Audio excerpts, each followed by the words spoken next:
Breaking news from Cryin. Chuck Schumer. U.S. Senate Minority Leader Chuck Schumer says he will use the Countering America's Adversaries through Sanctions Act to force a vote on a resolution disapproving a decision by President Donald Trump to relax sanctions on companies connected to Russian oligarch Oleg Deripaska. After consultation with the relevant committee ranking members and my colleagues, I have concluded that the Treasury Department's proposal is flawed and fails to sufficiently limit Oleg Deripaska's control and influence of these companies, and the Senate should move to block this misguided effort by the Trump administration and keep these sanctions in place, the Democratic senator from New York said in a statement on January 13.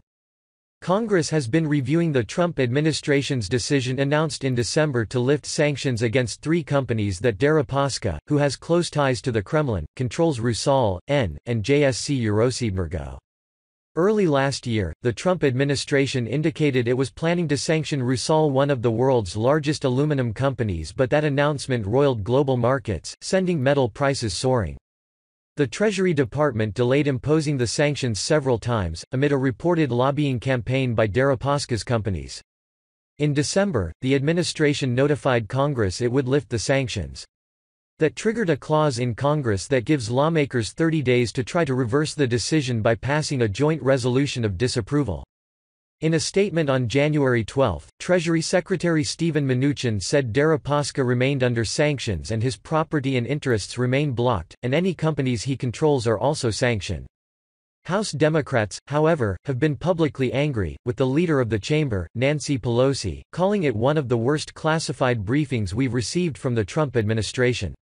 Mnuchin answered some questions, but he didn't give testimony.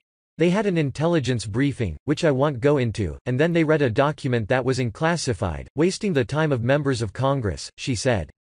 Deripaska is a billionaire tycoon who made his fortune in aluminum and metals trading. He was barred from entering the United States in the 2000s, on allegations of ties to organized crime. He was also a business partner of Paul Manafort, Trump's campaign chairman during part of the 2016 presidential election.